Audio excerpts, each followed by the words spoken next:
Good morning. So my name's Timothy. I'm from Werner and Mertz. Werner and Mertz is a branded manufacturer for household goods, shoe polish, which is a little bit our history, and personal care products. And I'm going to talk you into how we implement, not only talk, but walk, sustainability in a company like ours. And let me start. So our history, we were founded in 1867 by the brothers Werner.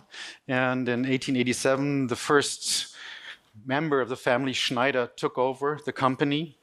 And ever since, it is in the sole ownership of family Schneider. So we're a real family company. This is our history. As I mentioned, we started with shoe polish, but I assume that almost maybe 10% of the male and female participants will not be wearing leather shoes anymore. So shoe polish is a little bit a dying business. We're still market leader in Germany and in Austria and several other markets. But as I said, shoe polish is not really the big future. And on the lower part, you can see how our company brand evolved over time. Reinhard Schneider is the sole owner, as I mentioned. He's a fifth generation. And headquarters is in Mainz, in Germany. It's just like 30 kilometers away from here. And we have a second production site, which is in Austria and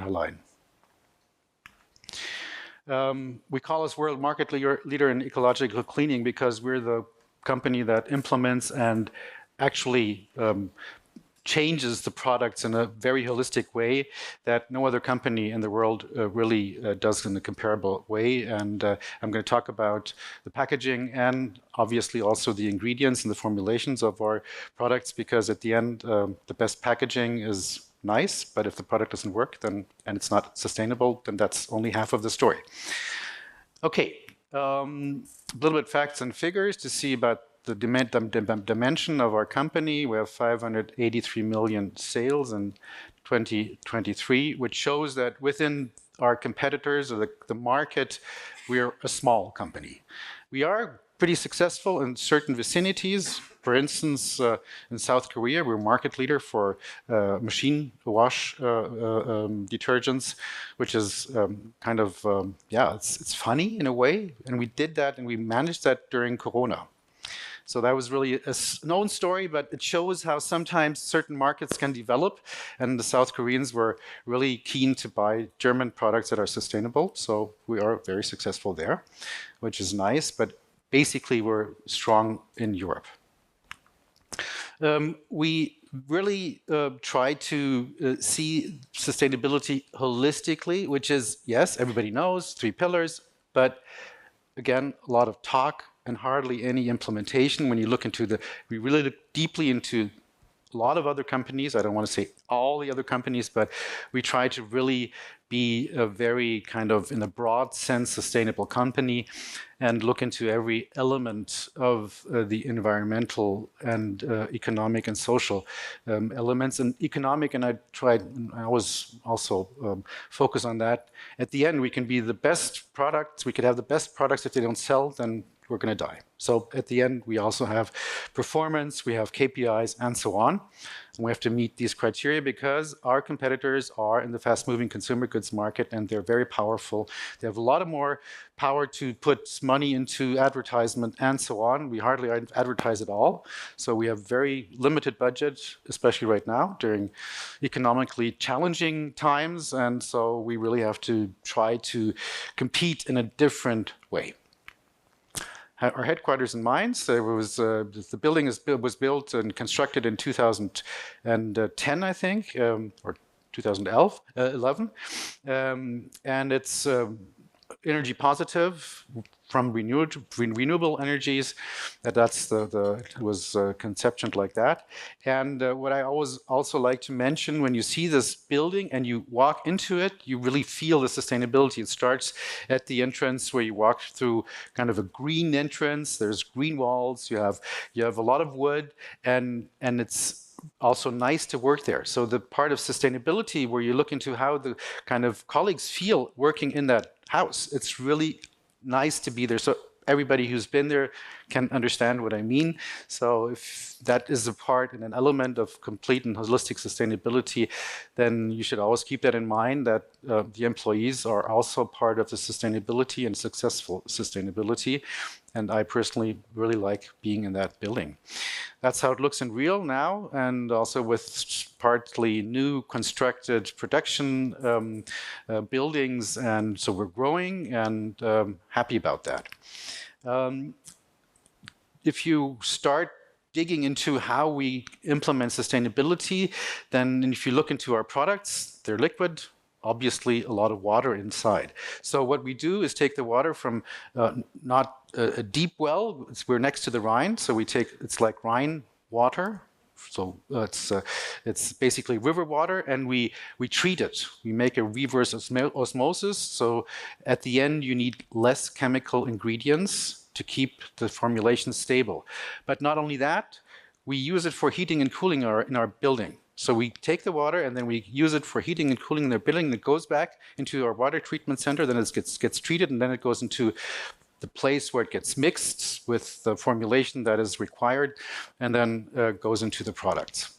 So already there you can see, and it could be an own kind of presentation, because when the water gets kind of out of the production, we need some water to clean our pipes, and there's always a residue in it. We filter it. It's all organic, so it's completely biodegradable, obviously, and it's red. And you see it, it's the filter cake that comes out of the filter, and we sell it to a brick company who use it for the brick making, because during the process it gets it gets heated, the material gets heated, and it makes small bubbles. So within the brick, that's very good for insulation and for heat and for cold insulation. So again, that's something, when you start going a little bit deeper, then you find solutions that you wouldn't have thought about before, because before all the residues were just given to the municipal waste management and waste treatment, and it basically would be incinerated. So yes, everybody needs to go through a lot of certification and auditing and so on. We're EMAS certified since 2003, and that is the basis of our kind of also systemic change and transformation to a complete sustainable company. Because once you do EMAS, which is very ambitious, and you have to, yes, reach the goals that were agreed on with the auditor, then you realize that it's not enough to maybe change a packaging or make one formulation a little bit better. Like doing less bad, you really have to start doing good and transform and change systemically. And so coming out of that, it's more or less easy to get other certifications too, but at the end, certifications is kind of just like a label, and they don't really mean a lot if you don't do it completely and systemically. So often we don't really feel comfortable using labels because we think it doesn't really reflect what we really are doing. So it's difficult to get that over to the end consumer, but we are pretty good in doing that also. But nevertheless, we see that as one of the streams of transformation to also be part of the certification schemes. Like I mentioned, EMAS and Cradle to Cradle are basically, they reflect what we're doing in our philosophy and our culture. Because Cradle to Cradle, for instance, some of you might be aware, is the idea of not doing less bad, but doing really good. So that was what I mentioned with the bricks coming from the filters, that the filter residues. That's, for me, a typical Cradle to Cradle solution. And EMAS is the basis, you know. So, and you look into every element, you look into the packaging, the surfactants, the biodiversity, and water and energy. I already mentioned water and energy. Biodiversity, for instance, is also, if you take our brand, it's pretty natural that we look into biodiversity, and we really want to be a company not harming the biodiversity. So it's also a very strong driver of our sustainable approaches. I will go into detail with the different elements later on. Okay, so I mentioned Cradle to Cradle. That's the current situation. If you look into resource management, you can more or less see very minor improvements in a circularity that is holistic. most of the companies, they do own solutions. It's like an in-house solution. They claim being very sustainable and very circular because they're whatever. They're keeping residues in a circle. They're reusing in production material that came like a scrap or whatever out of the production. So often there's not this understanding that, no, it's not enough to think about your own company. You always have to look into the whole value stream. And the speaker before talked about collaboration. I think that's a core element of sustainability is collaboration, because you always have to look into the value chain from the supply to the end use, to the end of pipe, and you personally are responsible. That's at least our approach. We're not the guys saying, "Oh well, the consumer is the bad guy because he's throwing it into whatever, the ocean or whatsoever." That's not correct. You are part of the problem, so you have to develop a solution, and that's something that until now isn't really in a lot of heads of top management. There's one slide I've not in this presentation, but I mostly always show it.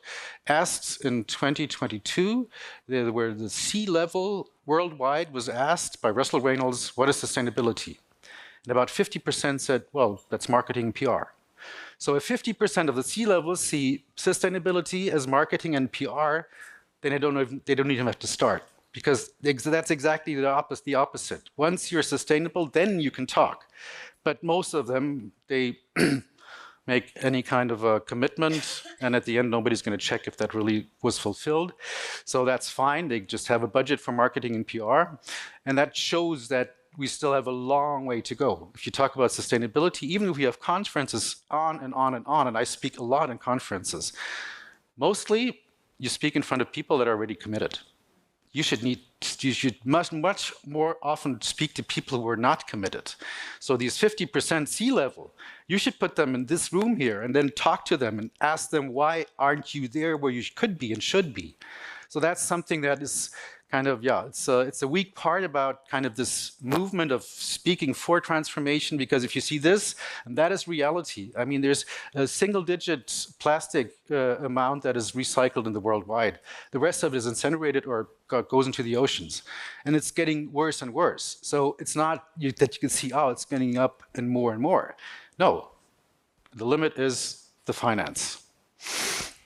So I spoke about cradle to cradle, and we're doing both cycles, the green and the blue cycle. I'm going to be a little bit more into detail into the blue cycle, because we think it's pretty intelligent to separate these cycles, to see there's a biological and a technical cycle, because in this technical cycle, it's more about recycling, and in the biological cycle, it's more about giving kind of, more or less giving something back to the earth. Going into this technical cycle, this is something that is reality. There's only one mistake. I have to excuse for that. It's on this right-hand side, CO2 footprint in production. It's not 9 gram. The 9 grams reflects production and end of use, which is often and mostly incineration. So sorry for that, but that was a study done by the University of Zurich, the ETH, and that's what they came up with, which is a lot at the end, because you see if the predictions are right, and there's a lot of good reasons behind that the mineral oil companies will go stronger and stronger into packaging because they're losing other markets. That's the place where we're going to see a lot of more packaging wastes coming up, and the results in the CO2 footprint you can see here. So we as a company think we can do better. We as a company are committed to really take up our producer responsibility. Packaging is one part I mentioned. So in Germany, you have a separate collection for packaging, and it's been there since 1992. And kind of everybody thinks, we're great, we're super, we're the world champions in recycling, and blah and blah. And the reality in plastics, it's not the case. There's different figures. Let's put it this way, at least 50% gets incinerated. So what happens with the rest? And you must, okay, it's not only bottles, it's a lot of flexible packaging, which is really difficult to recycle, but nevertheless. So that was the starting point for the Recycled initiative from Werner and Mertz. And we asked all companies to join because, again, collaboration, you have to do it together. You have to have the recyclers, you have to have the plastic packaging producers, you have to have, we also invited NGOs and so on, and also competitors and also retailers to join us in getting more out of the yellow bag and putting it back into the packaging, the sales packaging, so which means it's a high quality recycling. Yes, and we went on and we started this recycling initiative. I'm going to come back in the next slide to kind of what happened. This is kind of a slide to show the history and also show the systemic way we're dealing with it, because it's not enough to say, wow, we have our packaging made out of recycled material. So what kind of recycled material is it? Where does it come from? So we started with 20% from the mixed packaging collection in Germany and 80% from the deposit system from beverages, where beverage companies said, you're downcycling it because it could have been used for beverage bottles. Yeah, but they didn't buy it because it was too expensive. The Coca-Colas and Pepsis and others, they didn't buy it because it was too expensive. So what did the retailers do? There was a deposit system. They had the bales. They put it in the market. And those who paid the highest price, which were often the Chinese textile producers, so they offered the highest price, and the beverage companies, they weren't interested because it was too expensive. So we didn't take away anything from food grade and put it into our cleaning product grade.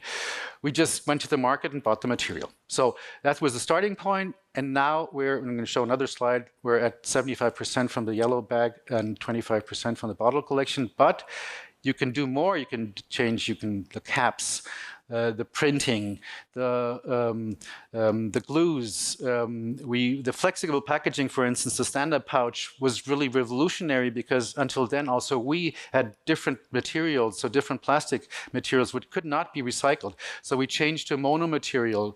Actually, you could take off the outer layer. So the printed layer you can take off, which you don't have as a consumer. It is also automatically, if it goes into a recycling facility, it gets separated because it gets chopped, and then you have the color sorting, and then you can separate it. You have a clear inner layer, which is it could be high quality recycled, but there's no demand, which again is a question of how much does it cost. So nevertheless, and that's something that Mr. Schneider is clearly committed. He says, we're going to go on. We're going to continue. And there's issues. We're pioneers, we're innovators, and that stand-up pouch in the beginning leaked. So there was retailers calling, say, would you please pick up your stand-up pouches? They're kind of leaking through the shelves and kind of everything else is getting wet. And so that happens. Or take the trigger that we introduced in 2022. Yes, it has weaknesses because this machine, which is very complex, is made out of 35% from the mixed collection, because we say, yes, it's PP, it's polypropylene, it's not. And we said, yeah, we also need some kind of an application for this plastic material sort. And so we said, okay, let's do it in the trigger. Yeah, well, it's not really, it doesn't fulfill all the requirements that were promised, and we're kind of in the, I think, third generation, and now it works.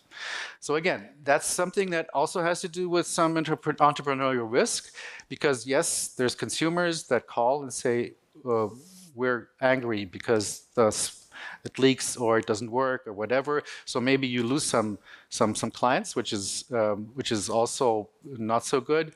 But stay committed, and at the end you will prevail, because if you don't change the messaging, then it's clear what you stand for. Yes, the Recycling initiative, we invited a lot of companies to join in, and at the end we were plastic producing, so a bottle company, us, a recycling company, and a collection. So, and no competitors wanted to join, because all the competitors said, no, we don't want to be part of your initiative. We want to make our own initiative, meaning doing nothing.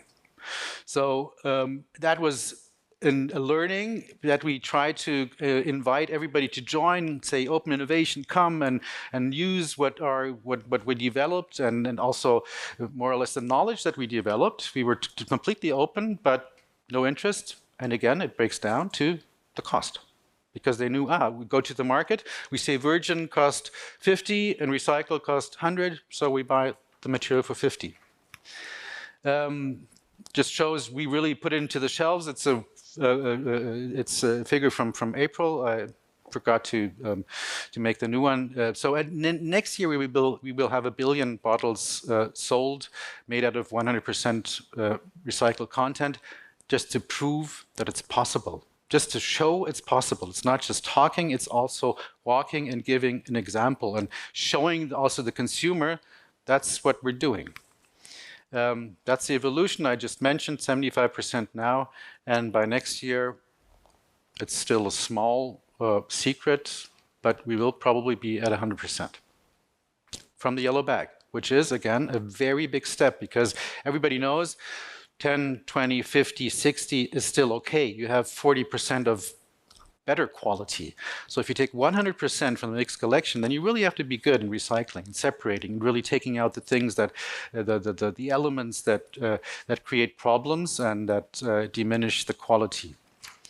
Yes, design for recycling is, I just talked about recycled content, but obviously recycling means a lot about design for recycling. The important thing, and that's a message that maybe I can also leave with you, design for recycling is not enough. Design for recycling, you can have a perfect recyclable bottle. And you have the material here, clear and mono material and everything. If nobody's going to buy it, you don't even have to need to start. So the reason why I'm saying that is a lot of regulations and a lot of kind of strategies go around design for recycling. It's important, yes, but if you don't reuse the material, then it doesn't make sense. Then it's much effort. It costs a lot of money. Companies are going to go out of business, because if there's no demand, then, like I mentioned early on, if our products wouldn't be also from the pricing here, from the pricing wouldn't be competitive, then nobody would buy them. So if there's not a competitive price for recycled content, recycled material, then you don't even have to go through all the effort. That's why I say design for recycling is important, yes, but you need to be willing to reuse the material that comes out of this process. That's, like I mentioned until now, the biggest weakness. Other thing, because I said packaging is not all, our cleaning products mainly contain, for the surfactants, they come from palm oil, not from palm oil, but from palm kernel oil. So it's the kernels that are used, but at the end, it's all this palm monoculture that they are coming out of. And so that's, for us, it's a problem. And there's obviously also, again, it's a very competitive ingredient, and it's really kind of easy to harvest. It's very, very efficient, and yes, and if you look into the fact that the biggest buyers are going to energy and food industries, then yes, there's a high demand and it's also rising. And we want to go out of it because obviously, as I mentioned, biodiversity, this is exactly contrary to what we believe in being a biodiverse supply. And so we said we need something that is more regional, that it doesn't really add any negative, it doesn't contribute negatively into this deforestation. We need sources that remain waste sources. So that's also something that comes out of the cradle to cradle idea. Use waste. That doesn't have until then another application. And we're pretty good in finding these sources. And yes, we're a smaller company. So if the big companies like Procter or Henkel would be going to the market and saying, yeah, we need 100,000 tons, then most of the people said, no, that's too much. But they could start small scale and going up step by step. So there's a lot of room for opportunities that could be used, and so we're going into it and showing that it's possible. And yes, and going away from this conventional crude oil based, the first generation eco cleaners, what also is at least partially done by our competitors. So they take palm kernel oil like us. They don't take it from the water from their own well, but anyway. And we're going to the second generation eco cleaners, which means that we're replacing the surfactant step by step by these other sources coming from Europe, which is mainly olive, it's rapeseed, and it's linseed. And all of them, again, would be a waste because they have a minor quality and wouldn't go into food. So yes, it works. It's not so easy because it doesn't work 100% for all formulations, and we're in the phase of going ahead step by step. But again, it's possible and it's feasible and could be done. And yes, again, it costs more. That's something that's also important. So we're integrally sustainable. We are completely sustainable. And what we do is also talk about it. That's what I wanted to show with the site. So if you really do something and you're willing to be open and transparent, then you should talk about it. Because I see often that yes, you claim, you maybe put up a marketing campaign and whatever. And if you go into the sites and it has a small part in the internet appearance and the website. And what we do is kind of, if you go to our website, you can really find what about our products, about what we claim, and we give additional information. We just try to create some kind of an information platform because, of course, you have to educate people to understand. And yes, at the end, few consumers would take a QR code, scan it, and look into all this information. Yes, it's something we go on social media. We do it with Facebook, and we're starting with Instagram now and TikTok, and really going into this more broader kind of more or less dialogue with the consumers. And this always is element of our communication. This is an integral part of our communication to make it clear that we really but we really implement solutions that are better than conventional solutions. And that is something I mentioned. We don't have the money to go into big advertisement campaigns. That's how we try to communicate and bring over the message to our consumers. And we have a very lively dialogue on social media with consumers. They're very interested and very engaged. And yes, they're the engaged ones, like I mentioned. That's not always the public that you want to kind of convince, but it's good to have them because they're very loyal. And also during the time of financial challenges, inflation, etc., we still had a pretty good performance. Okay, so I think that was all. And yes, we want to make a sustainable lifestyle feasible for the majority, for everybody. So thank you for your attention.